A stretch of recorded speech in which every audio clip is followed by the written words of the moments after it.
ગુજરાતનો 1600 કિલોમીટર લાંબો દરિયા કિનારો પિરોટન ટાપુનો વૈભવ, સમુદ્રમાં વિહાર કરતી 680 થી વધુ ડોલ્ફિન અને પહાડોની રમણીયતા, પ્રકૃતિના અમૂલ્ય ખજાનાને વૈશ્વિક સ્તરે ચમકાવવા ગુજરાત સરકારે ₹20 કરોડના વિશેષ બજેટ સાથે ઇકો એન્ડ મરીન ટુરિઝમ ક્રાંતિના દ્વાર ખોલ્યા છે।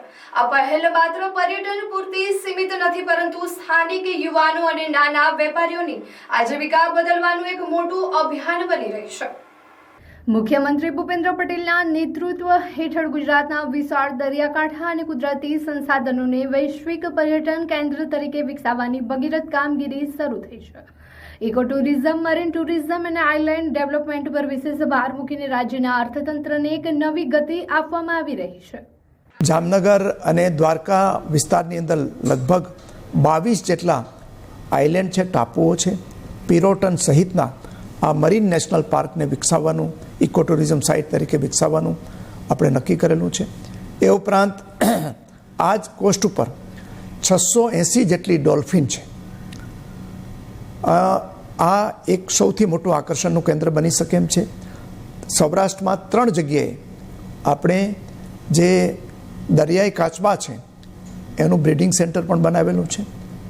ગીર સેન્ચ્યુરી છે જ્યાં લાયન વસે છે, એનું સેકન્ડ હોમ બરડા સેન્ચ્યુરી પણ બનાવવામાં આવ્યું છે।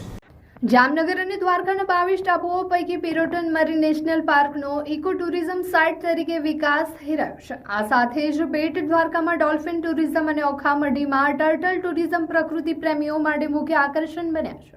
માધવપુર અને નવાદરા, જાફરાબાદ જેવા રમણીય કિનારાઓ ટુરિઝમ મેપ પર ચમકી રહ્યા છે, જ્યાં એડવેન્ચર સ્પોર્ટ્સ અને મરીન લાઈફના કારણે સ્થાનિક રોજગારીમાં પણ નોંધપાત્ર વધારો થયો છે। રિલિજિયસ ટુરિઝમમાં દ્વારકા કોવિડ પછી ઉત્તરોત્તર ખૂબ પ્રગતિ કરી છે અને લાખોની સંખ્યામાં શ્રદ્ધાળુઓ આવવા માંડ્યા છે। સાથે સાથે સરકારે જે પહેલ કરી છે મરીન ટુરિઝમ અને ઇકો ટુરિઝમ વાળી જે વાત છે, તે ઓખા દરિયા કિનારાના વિસ્તારમાં જે ડોલ્ફિન જોવા મળે છે, પોસીત્રાના વિસ્તારમાં જે મરીન લાઈફ જોવા મળે છે અને એડવેન્ચર ટુરિઝમ જે વોટર સ્પોર્ટ્સ તરીકે ખૂબ અલગ રીતે ખૂબ વધારે ગ્રો કરી રહ્યું છે, જેના કારણે અપાર રોજગારીની તકો ઉપસ્થિત થઈ છે। અહીંયા તમામ લોકોને ખૂબ રોજગારીની તકો દિવસે ને દિવસે વધતી જાય છે। અમે લોકો વડોદરાથી આવ્યા છે અને આ ઇકો ટુરિઝમમાં અમે લોકો ભાટમાં અહીંયા જોવા આવ્યા છે। હવે સિચ્યુએશન એટલી બધી સરસ છે, પ્રકૃતિમાં રહેવાનું જેને ગમતું હોય એના માટે તો બેસ્ટ સ્થળ છે।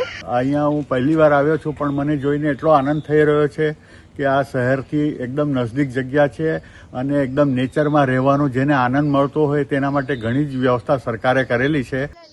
દરિયાઈ સીમાઓથી આગળ પંચમહાલના જાંબુઘોડા અભયારણ્યમાં આવેલા ભાટ અને ધનપુર ઇકો ટુરિઝમ સેન્ટર વન્યજીવ અને રોમાંચના નવા કેન્દ્રો બન્યા છે।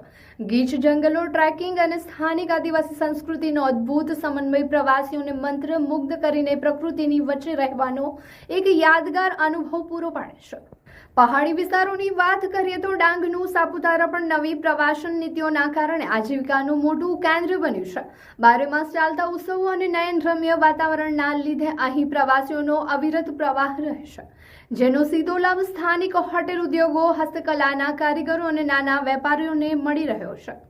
क्लाइमेट भी अच्छा है और अभी बारिश चालू हो जाएगा तो टूरिस्ट की जो संख्या है और इसमें बढ़ोतरी हो सकती है और बाद में तो मानसून फेस्टिवल गुजरात टूरिज्म और सरकार करती है, इसीलिए हर साल टूरिस्ट का जो संख्या है हर साल बढ़ रही है। વાતાવરણ ઠંડી આબોહવા વાતાવરણ અને વાદળછાયું વાતાવરણના લીધે ઘણા જ પબ્લિકો સહેલાણીઓ આવે છે અને પબ્લિકોનો ધસારો પણ ઘણો થાય છે અને અહીંના ફેસ્ટિવલો પણ ઘણા થાય છે। બધી જ સિઝનના ફેસ્ટિવલો થાય છે એટલે પબ્લિકો ઘણા જ આવે અને નાના મોટા વેપારીઓને રોજગારીની તક પણ ઘણી મળે છે।